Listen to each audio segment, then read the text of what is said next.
Welcome back to the State Farm Analyst Desk. We're lucky enough to be joined by Closer here after a smashing victory over the new TSM lineup.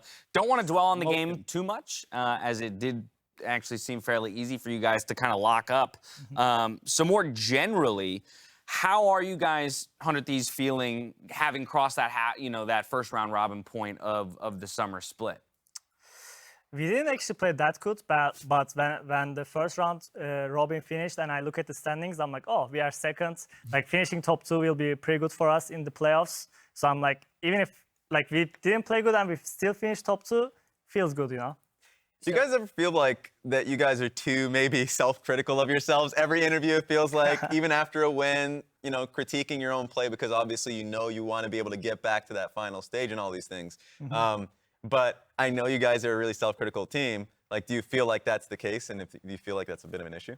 Yeah, for sure. Like, people don't really see from outside what we are capable of. I feel like every season is like the same story. Oh, 100 Thieves doesn't look good. Power rankings, they put us down. I'm talking to you guys. That's true. And then when we make it the finals and we win the whole thing, like, people forget easily. So it's like, we just focus on ourselves and our progress, and that's it for us. That makes sense. We talk about you guys a lot, so I want to dig into this. I agree, you guys kind of have a switch you pull in the playoffs, so like what you're capable of.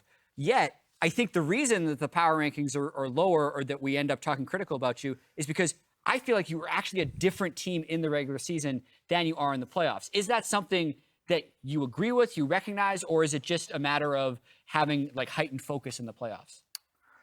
I know, like playoff is like I don't know, for me at least, it turns like a switch on for me. Like playoffs, I feel like that feeling of like having power to knock out someone in that playoffs and like ending their hopes. That's a little evil. Like I really like that, so I like tryhards. And regular speed is like whatever, you know? Yeah, I also had one other theory about like, you guys will actually play better if people don't give you credit.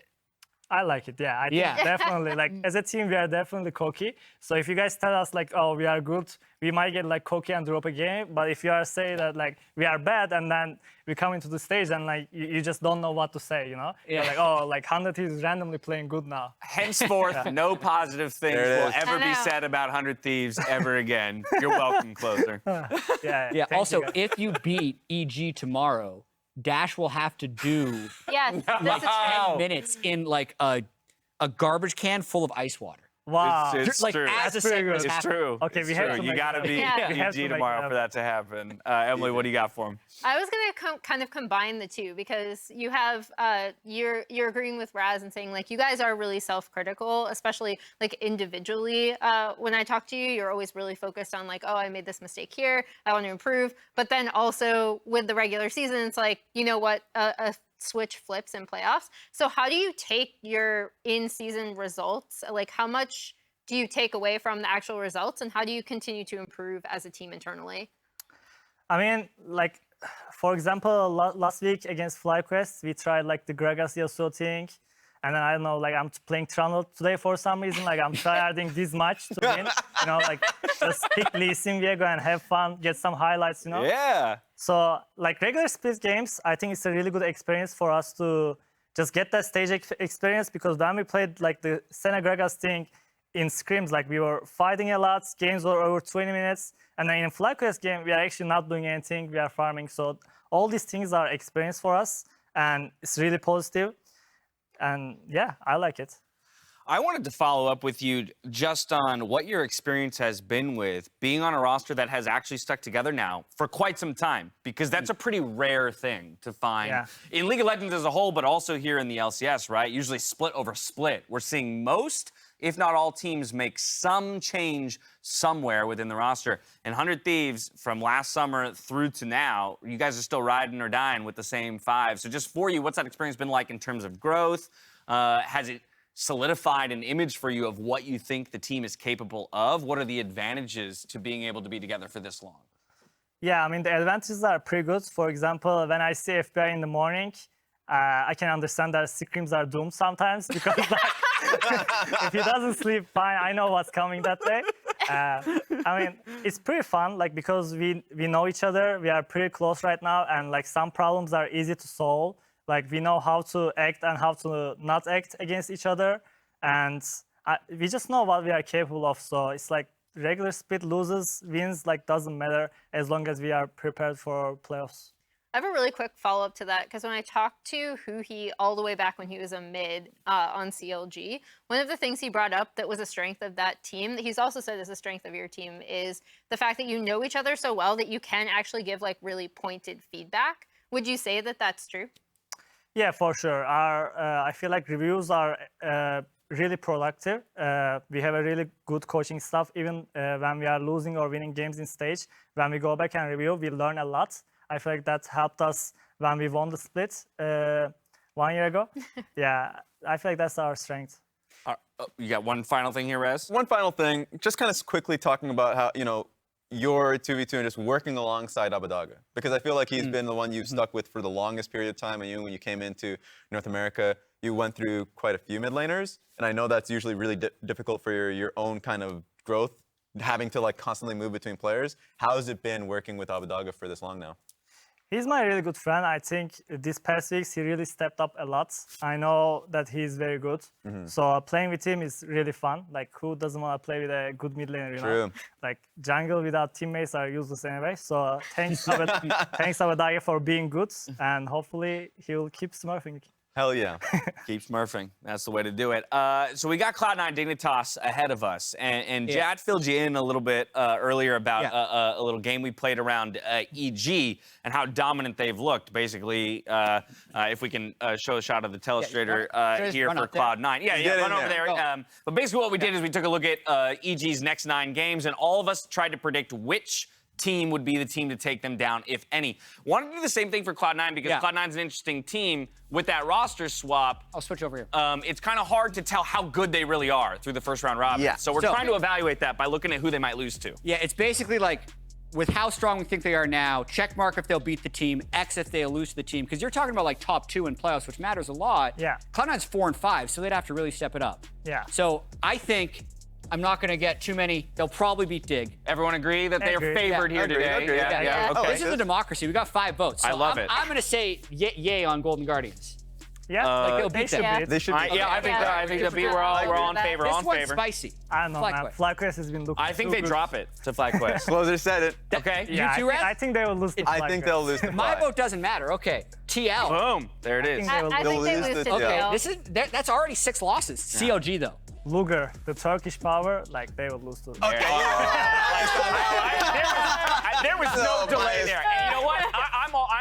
I'm with him because CLG, they let me down today, unfortunately, but they're not going to let me down again. Okay. So, Okay. I got a theory with this one. What's gonna happen? I don't know, man. 100 T's, what do you guys think? Well, it it's depends. gonna If be we tough. say you're gonna win, you'll get all cocky. We will have Oh, true. We promised no good things about our team. This is like So gotta they're talk gonna about get gonna get hard stomped. Yes. That's gonna be a perfect game right there. Perfect game. Yeah, okay. And then last week, check. Yep. Check. And I'm gonna say X. And an X there. Which, Yeah. if we're counting it up, So it's they 1, go 2, 6 and 3 on the back half. 3. If they lose 4, then they would end at 9 and 9. If they go 6-3, they'd end at 10 and 8. Yeah, 10 and 8 is what we just predicted I mean, there. it's C9, so 9 and 9, we take those. Yeah, well, okay. Nice meme. It just kind of shows that they're in like a little bit of a tough spot. Yeah. I mean, With the 4 and 5 I think start. what it does, to your point and to Closer's point, it highlights how difficult it'll be for them to earn one of those placings at the top, which buys them an advantage in the playoffs. They're likely going to have to play from a slightly difficult position. I'm being told the game's ready, so Closer, I just want to thank you so much for joining us. Thank you. Both following that game and to play this little game with us. As we head out to the arena, though, if there's one thing we know about Cloud9 for sure, it's that they don't take themselves too seriously. In game is like I said just look or save me done, and after outside game I have my best friend Papago, so doesn't matter. Yeah, I saw him the other day translating on the Papago thing, Kek W in Korean. And then, surprisingly enough, it said Kek W in English as well. He knows, Monka W? Yeah, it's important communication. Okay.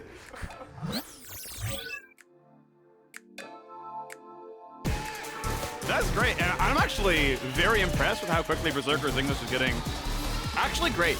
Like that to me is, I am always so critical of when you pick up players from foreign countries who like didn't learn English in like high school. Like a lot of European players, like they're actually all fluent in English, but it's always like really tough, like coming from China or Korea. It's like, what's your fluency like? Because that can be so tough, and Berserker's like fitting in great, which is awesome. I was gonna say though, Cloud9 and Cloud9's history of teaching English to people. Rush is the previous student, and you have to be worried about the teachers because they're so sarcastic and they're so deep in the memes that you get. The Rush is the product. The most entertaining jungler that I miss so much. We'll see if we can convince him to come on back. He started streaming again at least. Yeah. But let's get right into it. Draft here already started. Seraphine off the table here, Phreak. I feel pretty good about that one. With Kalista also being banned, a little bit of a whittle down on bomb side of the map. I feel like Aphelios is going to be high priority coming in. Gangplank as well banned away, so the Gnar rising very significantly. Dignitas banning away Gangplank and Yone versus Cloud9. Probably looking at some early Gnar picks. Meanwhile, we still keep everything else pretty similar. Fun to see all these away. Silas, yeah. Early Gnar, certainly an option. It feels like it's been really common. Poppy as well. We saw it in just the previous game. Zeri is up, which I think is high prize as well. The question is, are Cloud9 trading 1 for 2? Can they, give away one thing good but take 2 themselves? That's, to me, always like the way to power pick on red side is to give away 1, take 2, and then feel better about it. And Dignitas say, okay, well, Poppy at least is good into Gnar and Zeri. They both dash, so maybe this is the one. Yeah, true. I mean, if you're going to take one of those 3, that's going to be it. I would still pick the champions if I'm Cloud9. Oh, sure, yeah. Because Zeri is give away all 3. Zeri is so good right now, and especially Berserker on Zeri. Plus, Dignitas, I feel like they felt a little bit more pressure to grab Poppy jungle since they target banned Rivers Jarvan. Rivers Jarvan, known far and wide for carrying Dignitas to some victories. So Cloud9 want to take that one out. And with Blaber also on Udyr, I expect actually an Enchanter support. Yuumi is available, Lulu is available, something like that for Zven, because they do pair well with Zeri, but also pair well with the Udyr. Cloud9, Blaber, he doesn't ever really pick, Udyr or Olaf without some sort of other kind of backup and buff for later on in the team fights. Blue on his 4th Azir game. 2nd place has won this split. He is really about this champion so far. His 4th pick in 10 games. A pretty substantial preference to that one. You mentioned the Yuumi as a possibility, going to be grabbed here. And also, of course, have the option of counterpicking the solo right now. If you think, the short list of good Azir counters is less than 2, but no, gonna go ahead and grab Yuumi as you exactly specifically mentioned. Yeah, it's just so good. Like every time you see Blaber on one of those frontliners, the turbo champions, I like to call them, he's gonna get some more NOS for his turbo champion. And Yuumi is the best. Yuumi is the turbo chem tank. You just go Sunfire. Yuumi, actually fun. Yeah. Yuumi right? is the technology inside of every turbo chem tank. It's a turbo cat tank. Yeah, exactly. Turbo cat tank. That's the Cloud9 first 3 picks. I love it. All right, well, let's get into some of the solo lanes as well. You mentioned possible Azir counters. Guess what?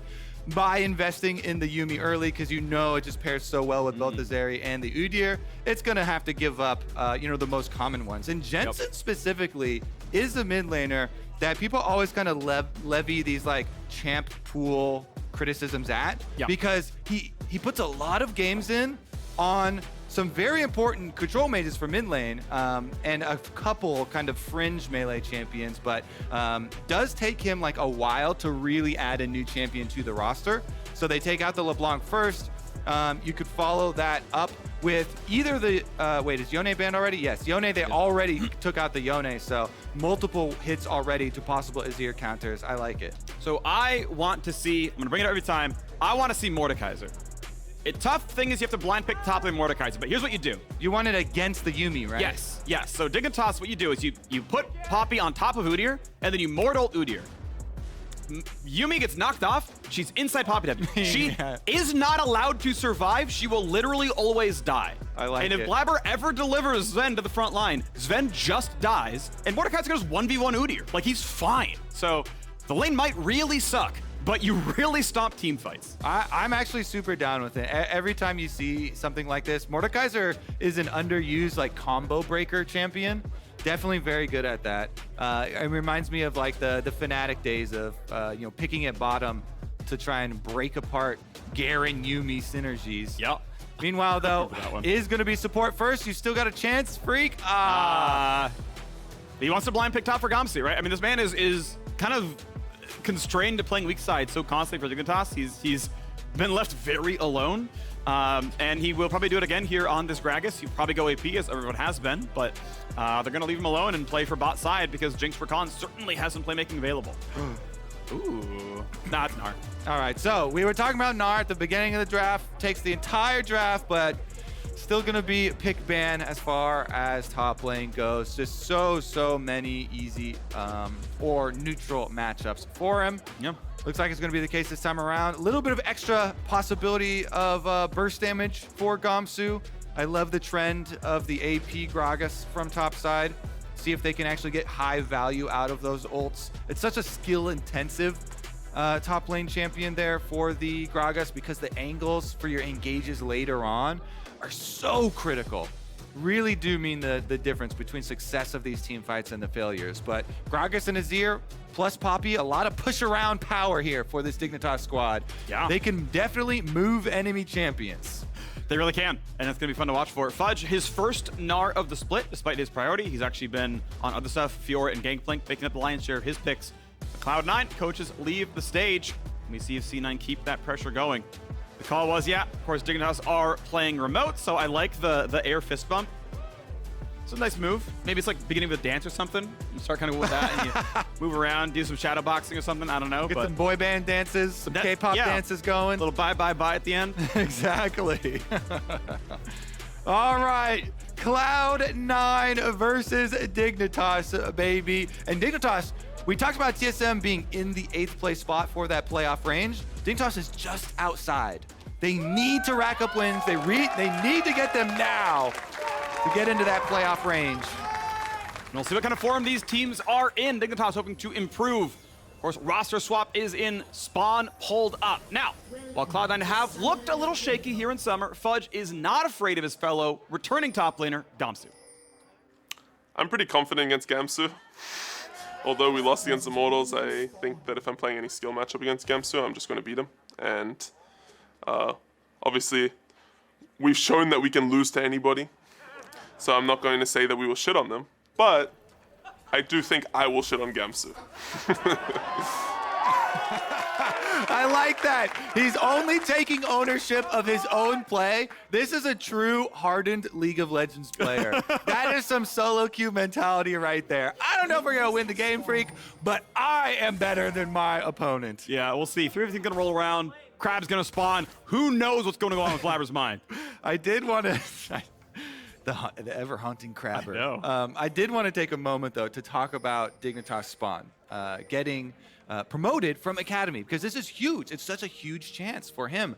And I love that we're getting more and more of these chances in these debuts for Academy players up on the LCS stage. And it's so exciting to be up there and to get to show what you have in front of a new audience, basically, the wider audience of the entire LCS. I've been spying on him in Champions Queue, trying to snipe as many of his games as I possibly could. And I actually saw him on so many champions. None of them were Jinx, though. So I'm very excited because all the Champions Queue games were super aggressive champions. He was like playing Kalista. He even had a Samira one. But the Jinx Rakan combination versus Zeri Yuumi should, because of this matchup, also be looking for kill pressure. So I'm still looking for aggressive spawn laning and see if they can actually, kill a Zeri Yuumi lane early, because Zeri Yuumi scales really well. Yeah, of course. And you always want to try and take advantage if you can earlier in the lane phase. Yeah, it's not champion. Ooh, okay. Little sidestep there. Walks back out for the shield, comes back down. Zven playing it correctly there to keep some more health onto Berserker. But it's not just Champions Queue. Spawn in 26 Academy games has 0 on Jinx itself. So really hasn't brought it out kind of anywhere this split at least. Obviously, every the dark technology, he's hiding it for this game, Phreak. He's been hiding it his whole career for his LCS debut. Let's see it. Well, he's up 4 CS on Berserker. With a Cole. Yeah, with a Cole start, which I actually love. Cole starts, I think, are incredibly underrated. I actually like them over longsword starts in any lane where you're going to take a little bit of poke, but you still want to be on a Mythic Spike. Yeah. I think it's actually a very, very good option to go for. Again, going to find the knock up there, good damage. feeling good about the 2-1-2 as Berserker goes on a half HP. And especially because you are versus Zeri Yuumi, which is looking for more farm early, and you still get the same offensive stats with your call. You can still make your aggressive plays, look for your kills. Just you're a little bit less of a target for an all-in. Quick tech for anyone who's fighting for the first scuttle. Flick enemy jungler. Ignite is on Zven's chomp! Zven is going to die! No, he hits! Rocket land, spawn, flash, heal, kill, cat, dead! This is exactly what we saw from him in Champs Q. Aggro lanes Phreak. He gets the 2v2 kill in his debut. River, though, gonna face check. Yeah, decent Tiger damage here, but Jensen really can't follow through for a whole lot more. Actually, maybe they can. Wow, River 100 HP. They keep going on a blue, so really nice scrap there. I do want to shout out because there's not a lot of Volibear technology, or excuse me, Udyr technology, but part of the technology is prepping your Tiger Qs. A lot of damage. Yeah, if Azir was in range, that was nearly a death on a Blaber. So Blaber did prep his Tiger Q. You Q first, wait for the cooldown for your Q to come back up. The first attack proc will stay on you, so you can just do it, and then since you've waited for your cooldown of Tiger, you can cast Tiger again and get another of the damage over time procs onto Poppy, the biggest early game damage, and then he switches over to Phoenix for the burst there. So he did the Udyr face check burst correctly. Still not enough to get a kill, but does push back on both Blue and River. Good flash by Jensen. Needed to get away from the knockup at a Biofrost. Knew it was going to happen, so summoner to safety. Great stuff from the Dignitas bottom lane so far. 2v2 kill on bottom side. It was set up by Biofrost, gets the knockup. The Flame Chompers then get put down by Spawn. And then using that priority from bottom lane, go affect mid lane as well. Huge presence from the Dignitas bottom lane, stepping up big here. Exactly what you want to see from the debut. Able to get all the minions so far. Ooh, actually, really good CSing. Kind of chaining of all the cooldowns, actually really appropriate there. So Spawn doing a good job getting all the gold so far. Wanted to talk about briefly, as Blaber gets the second crab of the game, what happened when we saw the level 3 with level 4 for bottom crab. So the tech is, when it's 3:15 and the crab spawns, click the enemy jungler. If their item has 3 charges, they've already burned both their smites, they cannot smite, you always win. River saved his, he only did 5 camps, went to crab, saw Blaber had burned both smites, goes, it's free. And Blaber knows that River has hands and a brain, is like, yeah, we also know it's free for you. And he walked away. So that's the tech if you're ever gonna fight for a crab. Check how many charges on the enemy jungler. If it's 3, they have no smite. Ooh, speaking of tech, also further Udyr tech here. I love it. The extra flat move speed gets multiplied by the multiple percentage move speed buffs from both your passive stacking from Udyr as well as the bear stance and the ghost that he has. That is going to be a super zoom Blaber on the Udyr. Plus, you can mitigate some of the slow from Poppy as well as from Azir. Gragas has them as well, so a lot of slows flying around in this game that he can mitigate there as well. The wave goes in. They're going to clear it pretty well right now as River keeps his farm at level 5 already, so not doing too poorly on the Poppy, but we are 6:23 into the game, and Dragon has begun with the lane pressure. And Blue can see that, yep, Dragon's gone. Yes, it's being pulled out of the pit, rather. I can't see it. And they can try, but it's going to be pretty unlikely. Going to be smiteable, no problem. And indeed, Flame. Blue in a bad spot, goes to the shuffle, though. They're going to burst him down. Oh, the Poppy tackle into the wall! You love to see it, but the W wasn't there in time to stop Yuumi from getting away. Or it timed out, I couldn't tell which, but Yuumi is out. 1-0, but Drake goes to Cloud9. Yeah, quite actually nice there. I mean, 1 kill for Dragon. I still think that's pretty good for Cloud9, but Dignitas getting the extra money, punishing them for it, catching them before they can escape, and another little bit of a pick here onto Berserker, getting a nice chunk. This bottom lane remaining aggressive. Cool to see. So yes, a temporary lead, but of course there's still more to farm for the Cloud9 side, other than the Zven death. Keep in mind, First Blood had gone to Jinx. Has yet to turn that into crushing the lane. Blue getting pushed pretty hard by Jensen. No flash available, so WE to safety. And he also denied the cannon during that trade. I always love when mid laners do this. Jensen walks up, pushes him off the cannon. So going to deny a little bit of gold as well as sending him back to base. Blaber does hit the smite. Blue recognizes there's a disconnect here. I'm going to shove you into the rest of the team. We've seen this because both Azir and Poppy have started to get so much more popular, but River charges him into the Azir wall, the shoulder. They're going to get the kill. River burned his W early. Blaber had no summoners. You didn't need the 10% move speed hitting W. I think he should have just said, all right, as soon as I tackle, then I'll hit it, then I'll guarantee Yuumi dies. Because it timed out and zoned to safety. That should have been a 2 for 0 if he was 1 second more patient. I would say that comes down to muscle memory because you're so used to using your W for move speed. Yeah, of course. I can see where it came from. Yeah. It is definitely an optimization to get out of the habit of just using it early. Yep. Oh, in the brush. I don't think Biofrost saw him, so he could take some damage. River behind him, though, and just in vision.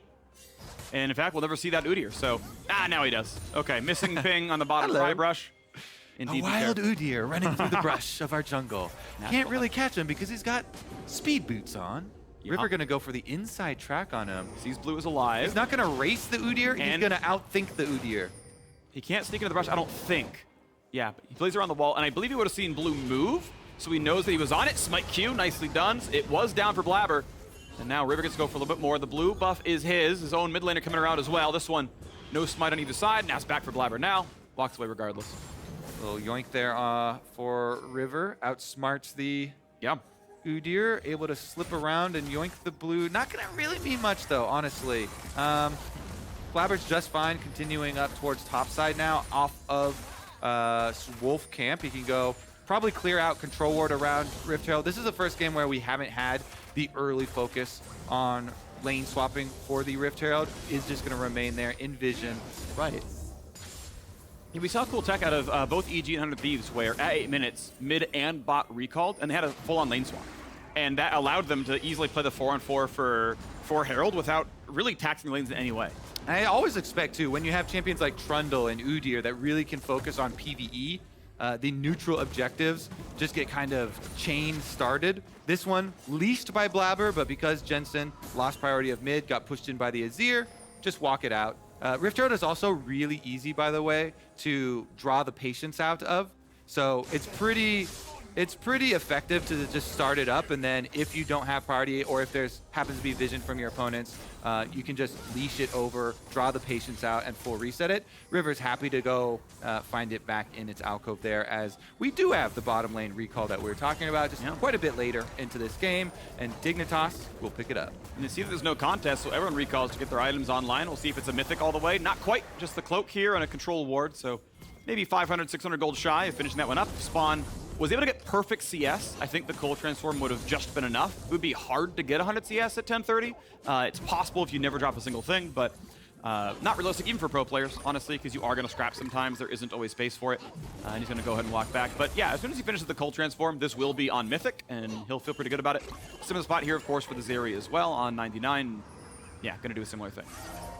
All right, well, we do have a spawn of the next dragon coming up quite shortly here, 35 seconds. So Berserker taking some time with Zven to go get vision over the river first. Again, Udyr so good at taking these things that we'll expect Blaber to come back down, and the road is kind of paved there by the bottom lane first. In comes River first, though. He's got control wards. The vision wars, Phreak, they keep on raging, changing hands here. Even though it's laid down by Cloud9, they don't have the manpower to defend it. Nope, the wards go down. And they're going to try their best, but Berserker right now actually has the pocket of vision that controls, his side. Biofrost's going to walk through, maybe fight for the ward. Spawn goes back in for the wave. Now, Cold done on both sides. That should be right about Mythic for Spawn, not there for Berserker because he went for the upgraded boots. Yeah, and again, the mid priority. Azir constantly shoving this Orianna in. And so Blue's able to come over, say, yep, no problem. We've got it under control. We split the dragons. Nobody's going to be rushing into a super early Dragon Soul this game. Nope, so it's going to be 1-1. Worth pointing out, though, Cloud9 definitely are farming better. The 2-kill lead is about 1,000 gold in the pockets of Dignitas, but it is Cloud9 who are laning better overall. A 5-camp lead for their jungler, about a wave up for both top and bottom lane. So essentially paying for the kills, and that's with that time spent dead, right? That's with Udyr taking a death and then being like, no, I'm still at 5 camps on you, because obviously he's a great power from the jungler, has been able to get some of the stuff on the map.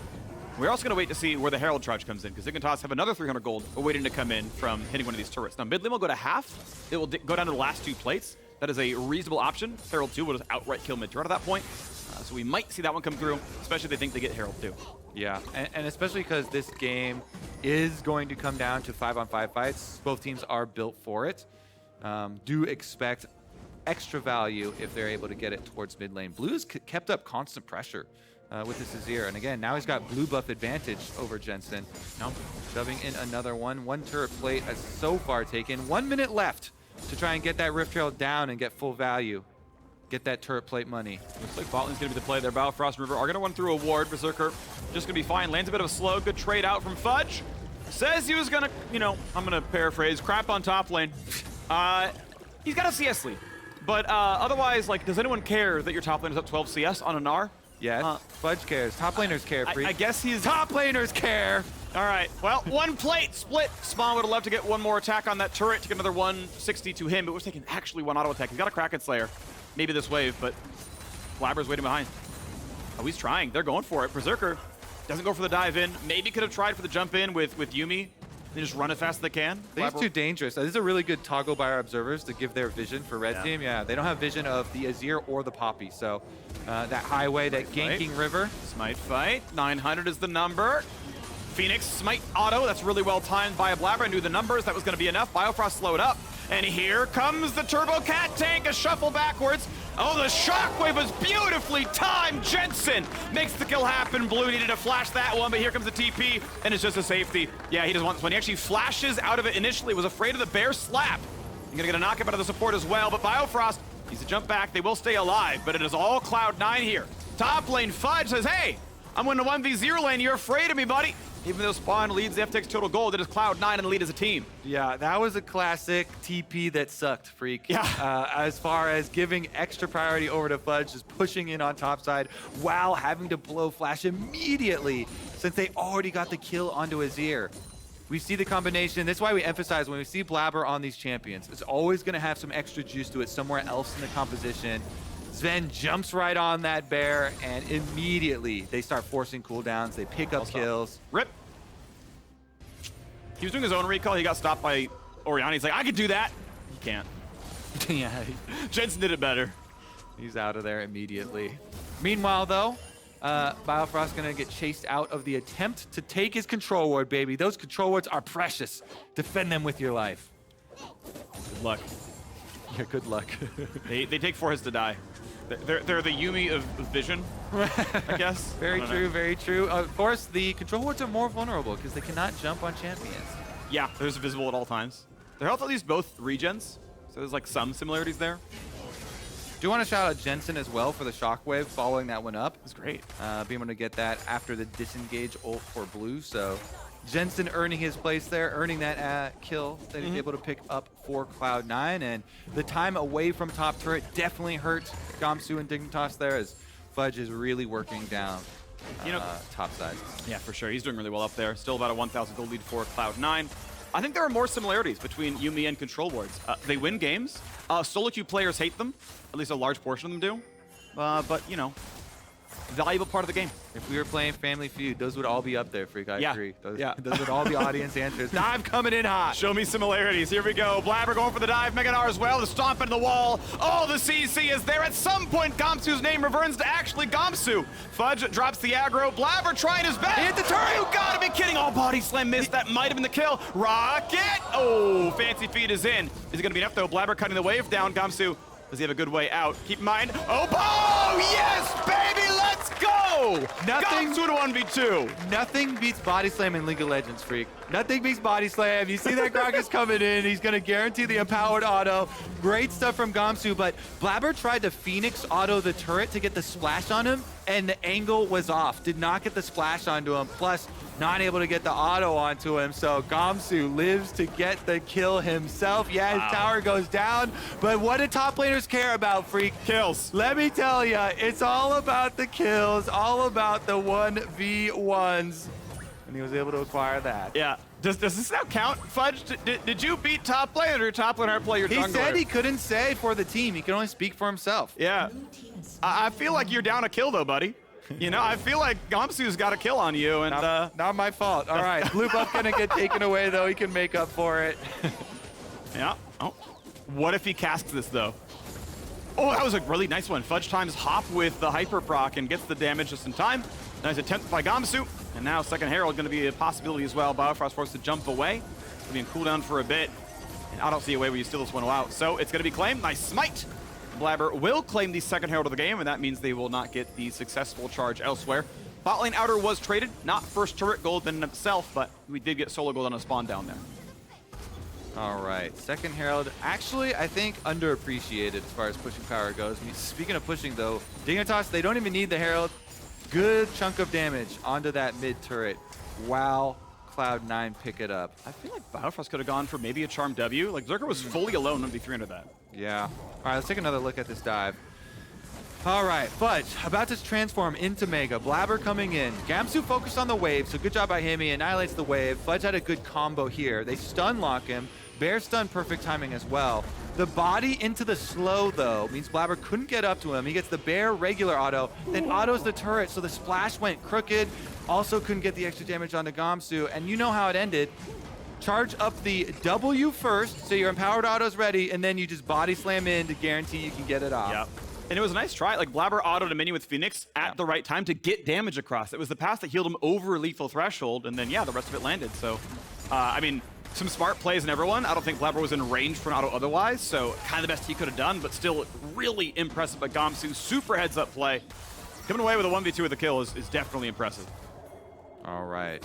Dignitas want to build on that team morale, kind of definitely in need of a little bit of a boost here. 1,000 gold lead for Cloud9. They'll probably take that over an extra little dragon lead because the soul is probably going to be delayed in this one. Everybody congregating mid, and remember, they do have the Rift Herald to use if they want to make their call and go for the hard push. Outer towers are what you really need to get down when you have the Turbo Cat tank comp with the Yuumi.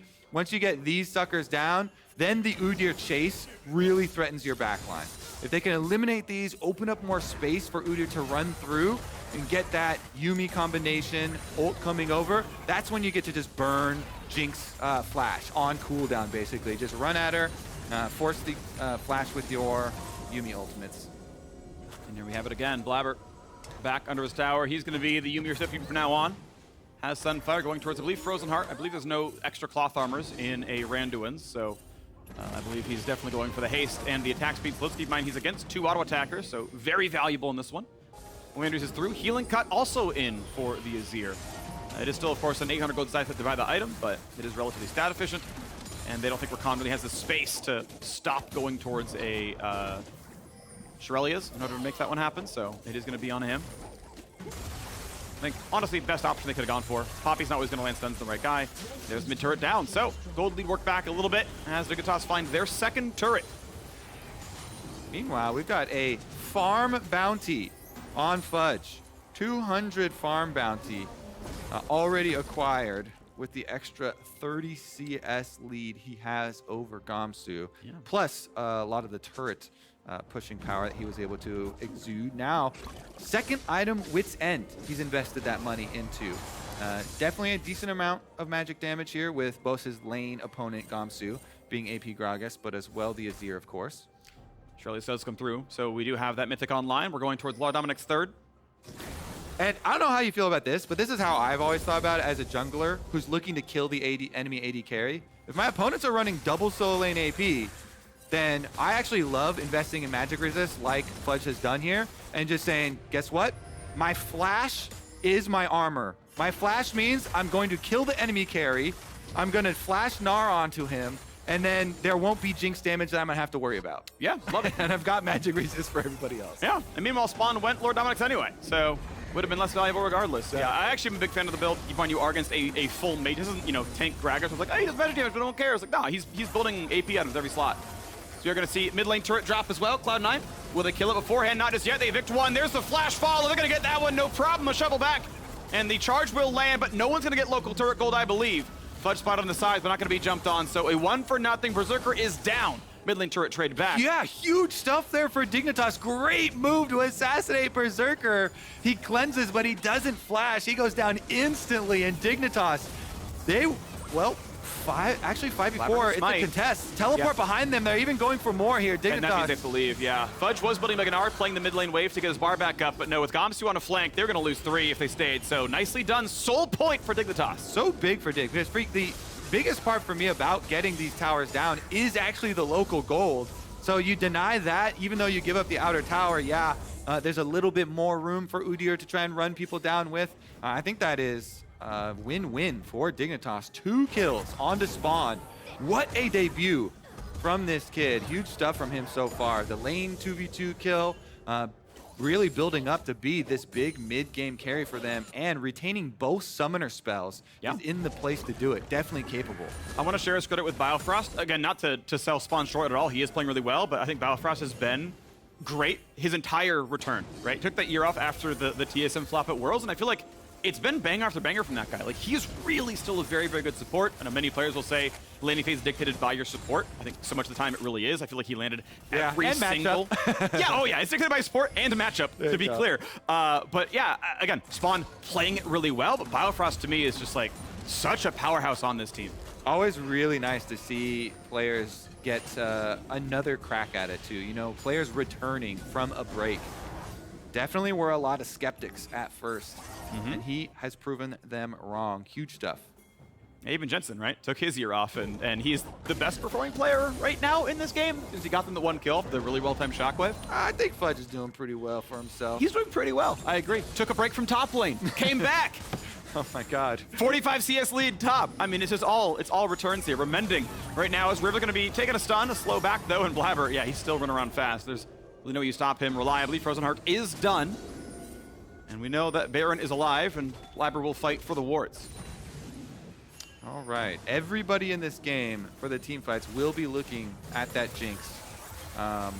Definitely set up so huge here. And again, because Fudge invested so much in magic resist, they have to make good on that strategy of running down spawn and taking his DPS out by killing him.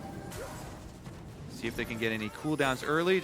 I love cooldown fishing before the arrival of these objectives. When you see the timer like 3 minutes, 2 minutes, that's the time to try and use abilities to burn flashes. Use your Yuumi ultimate, try and get one of those key flashes down for the actual dragon arrival or for the neutral objective fight you're going to force. Waiting for the 4th item, or 3rd item, to come in for Spawn. Just needs to combine pretty much at this point to get Lord Dominic's. It's a cheaper power spike, though an overall weaker one than IE, but taking a bit of a cheaper route there. As Berserker's back on the map, moving towards his IE. I've seen Bloodthirster, it's probably IE to be honest, 3rd. But still a ways to go. He just bought, and he's like still 2K short of that. So there's Lord Dominic's in. So yeah, 2,000 gold lead, basically a full item lead for Spawn. If they can force a fight around Baron, like it's gonna be a bigger Jinx than it is gonna be Zeri. Yeah, and that is specifically, I gotta kill Blaber. So Spawn is saying, I am going to kill you. This is my item for killing Blaber. Just calling a shot. Yeah? See if he can hit the home run. He's gonna certainly try. As we have a while to go until... Now, I will say, 2 minutes is not enough time to farm 2,000 gold outside of miracles happening. So if you're happy to slow play until Dragon Soul, you will have a completed item advantage on AD carry.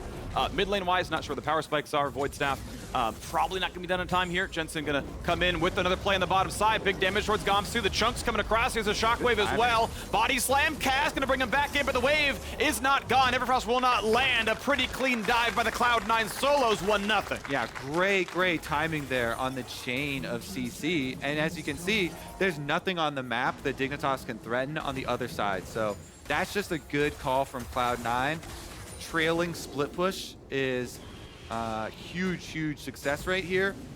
Double teleports were up for either of them as well, Fudge and Jensen, in case anything actually did spark on the top side of the map. Nicely executed tower dive, a little bit of extra money.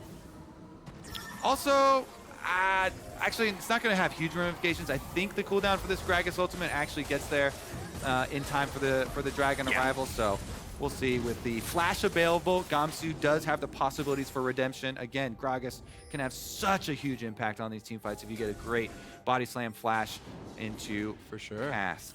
All right, on the way for the next piece. Zven, of course, has his Mythic done. The healing is available. But Dragon Control, what's it look like? You can see the Cloud9 vision, and they can see just out of their own jungle. They cannot see the river. Blue, it's away from the slow. River doesn't want the fight. Fudge jumps in. Mini Gnar, but they don't take this fight right now. Could have maybe looked for the attempt, but taking up level 16. And Mega's going to be timed right about perfectly for the Dragon fight. So really well done. Manicure by Cloud9 and by Fudge. Make sure he'll have Mega Gnar just about in time for this one. They're gonna go around the bottom side now. They sweep, they say, okay, the back of the pit doesn't have wards, but the bottom side, what if it does? Blue separated from the rest of the team. Does River find his way in, though, as Fudge is on the chase down Blue? No solos either side, but Fudge has the most gold on his team last we checked. Blue nearly dead. Gnar, does he go for a follow? He's got flash, doesn't go for it now. But here comes the engage on the front side. They've got the stun, Berserker over the wall. That should be enough. The smite's claimed, and here comes the Dragon Soul. Is it gonna be enough now? As we have the re-engage, Gnar lands onto 2. That's the safety, a double for the Zeri, and Fudge knocks down Dignitas. Yeah, you're gonna get the Dragon, but because Fudge bodied Blue out of the entire team fight, you know there is going to be a Gnar coming on the flank, and Fudge makes good on his play, flashes in. You get the Baron for the Dragon, plus the extra kills. Huge stuff for Cloud9. No, blue buff will be the one eponymous safety, little consolation prize. There we go for Dignitas. House of the Dragon, Soul claimed on the other side as well, but a Baron is on. And this should look very good for Cloud9. You are powerful enough here. Rocket flip switch replay. Let's watch this. All right, so main thing is gonna be on the left side of your screen is the 1v1 here. Fudge finds Blue. He's a little bit slow in coming over. And Fudge doesn't give up on the chase. Jensen even giving him the ball and speed up there, the Orianna W speed, so he can find that chase.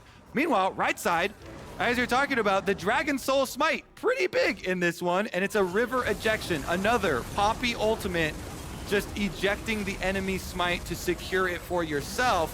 And then we get to see in the aftermath, Fudge chased off the Azir. He had a clear route with his Mega, comes over with the flash, double kill on the back line. Now we get to see, Phreak, what would you rather have? The temporary power of the Baron pushing. Oh no, I take Baron. Or the Dragon Soul here, always going to be implemented here with the extra infernal damage. Cloud9 pretty happy though. Let's see how much they can actually push with on this Baron. So about 1,500 is the expectation as you kill Baron. Rebel Baron power play gonna jump now to about 2,400 with this one dropping, and they're gonna go for a bit more there. River gonna spot what's going on. He feels safe. I don't know if he should. He's gonna be locked up here. Goes for an eviction, gets rid of a couple. Biofrost, be careful, buddy. Gets away for now. Blue is around, but it's still gonna be a tough one. River getting attacked. River nearly gets taken down. Nice damage out of the Infernal Soul, but still, top lane tier 2 has fallen. Yeah, looks like they're gonna focus on mid lane tier 2 now. Keep on racking up those turrets. Gamsu now recalling. So Dignitas said, all right, we're gonna give up all these secondary turrets. Don't fight them. It's the Baron, fine. You know, they're gonna get value out of it. 3,000 Baron power play here for Cloud9. Dignitas, they wait it out. They push a little bit on the bottom side of the map, and they get right back to focus on the next team fight. Their idea is we'll wait for this Baron to fall off, and then we'll try and find our team fight. With our newly acquired Infernal Dragon Soul, see if we have the damage. It's gonna be tough. So you asked if I'd rather have Baron or Dragon. The reason I take Baron is because it gives you 1,500 gold just outright, and that is functionally permanent. Like, games don't go 80 minutes almost ever. So you just get permanently that in stats and item completions, which relatively closely rivals the amount you get from a Dragon Soul. Plus, you get to power play for 2 minutes and get another 1,500 gold. And it's like, of course I'd rather have 4K than... Like, if Dragon Soul was 4K gold, everyone would play for Dragon Soul every game, right? Yeah. Just like, here you go, buddy. So that's why I take it. Yeah, and we kind of power rank the various Dragon Souls around 2,000-ish gold spread over your team. So if you're kind of doing the equivalent Baron power play at 3K, then just a numbers game. Indeed. But as soon as you hit level 18, also gets you XP, by the way, so once you overlevel, like Fudge no longer got the XP from Baron, kind of, anymore, because he's overcapped regardless. Minor things, but we do have to play forward. A couple of defensive wards are around for Dignitas. They know the ways that Cloud9 are moving. Baron has timed out. Nice ward by Blaber, spots it, okay. Back to Fog of War for you. Bot lane control should be relatively easy for Gragas, though he is sent actually top side. So Jensen able to actually save the go from auto attacks. Does have his flash, feels safe to go for these pushes, and indeed he and Berserker drop bot lane tier 2 to half HP. Now, I'm really curious about this Gnar split push because, I mean, who's going to stop Fudge? He's actually so massive. He built a whole breaker third. So he's getting value out of it right now, up at the inhibitor turret, and he's solo taking it. Gamsu recalled, Gamsu's going for the team fight All play. right, they He's gotta get in. flanked. Body slam flash. They're gonna only get a flash to safety now, and knockup is in. Jensen stays alive. Trades 1-for-1. Now Poppy's in the mix, but Zven gonna stay alive as well. Here comes more damage out of Blaber, but Chunked not still dying. Shots come in. Spawn is untouched. Spawn gets 2, and it's Blaber running for the hills. There's only 1 man left alive. Cloud9, a solo jungler.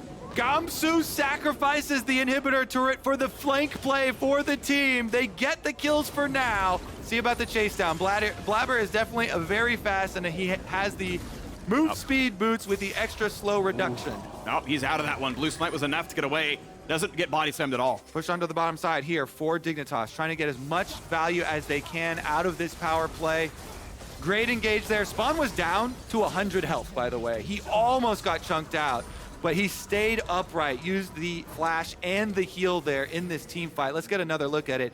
Gamsu sees the angle, way behind them on this ward for the flank, comes in behind the back line. He gets both carries. Jensen flashes to reposition it, and then Zven jumps onto Jensen, keeps him alive for a pretty long time to deal enough damage, but then our eyes turn to Spawn. Blaber has nobody behind him. Spawn flashes over to get those autos onto Berserker and the Yuumi. Really good teamfight awareness for Spawn. Yup. Gets that kill. He also had 2 of the rings of hyper on him. If there was 1 more Gnar auto, so close.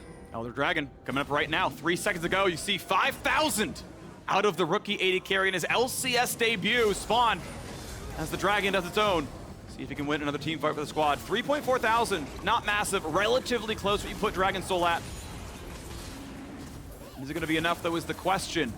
Up 3 stacks of Drake buffs as well. Certainly matters here. Tons of damage available to the Dignitas side as Blaber starts it up. No Gragas ult. Poppy ult is up, though, so you can get rid of Blaber if you can't dodge. Gamsu taking a lot of damage, though. This is AP Gragas. He's not tanky. Flash dives in. They go for a little bit. They don't get Jensen. He's alive for now. The dive comes in, and a poor man left load on his side. A stopwatch for Spawn, but you know Fudge is going to kill him, and he does so. Shuts down the AD carry. The same goes through for the jungler. Berserker untouched. 4 kills in a row, and Cloud9 get the ace. They take everyone down. The Bud Light ace means Dignitas are washed away.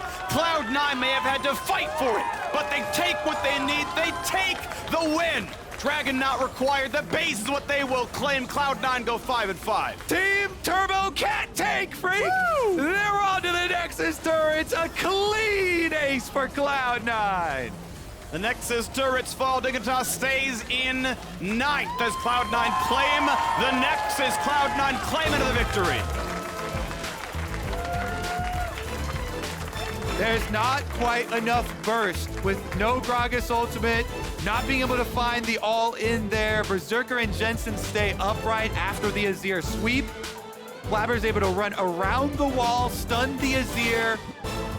No threat on those carries. Yuumi popping between them both. And Cloud9 make good. Well done. I like the sort of concave shape from their bow. You got Zven and Fudge on the outsides. Okay. Right here. What do we got here, though? The extra swag. Look for the picture. Their hands all doing something somewhat similar. Yeah. Like 1 hand out for Fudge. I think we had 2 for Zven. Thumbs up for some, pointing for the others. You're next. That's what we're doing. We're the Cloud9 squad. Yeah, I like doing one over the head, like sideways. So we're like pointing this way, pointing that way. Sven was doing 2. Everybody else was Yeah. 1 pointer. Yeah, but it's like way more impressive you point twice, you know? It's like Exactly. the finger guns thing. Takes twice as much coordination. It does, and it's twice as impactful. You know, it's why we have 2 casters. It's twice as good as only 1. Exactly. Yeah, it's important stuff. Actually, never mind. Okay. Depending on the value of those casters, it's even higher. Maybe it's that's true. Could be a plus or minus in our case. Could be like a sum of 0. Anyway, I'm being told that Spawn's dog Abby was watching and has a reaction to that loss. Yeah, I know. I will say though, hey, look, Daddy did really well. Still okay? a very cute dog. Still a very cute dog. Pouty look. That's a very. It's a very cute dog. My dogs are cuter, just my opinion. After the break, High is going pro to pro with Blaber before FlyQuest face off against Golden Guardians. See you there.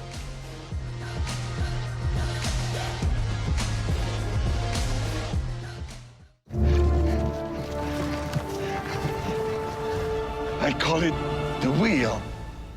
I don't think so. This is a miss. Brother David, behold! It's a fork. I got 10 forks right here, baby! A toilet? We're not animals. We go outside like humans. Hancock.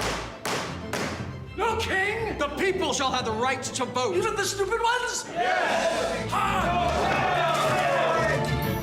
Edison, can I be honest with you? It stinks. Nobody's gone to the moon, ever. Why not? It's far, it's too far, it's far. の未来はポータブルミュージックです。バカか。出て行け。語りがいいでもやるぞ。語り。 Like I was saying, it's FTX. It's a safe and easy way to get into crypto. I don't think so. And I'm never wrong about this stuff.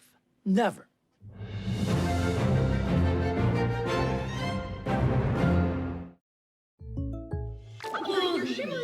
What you playing?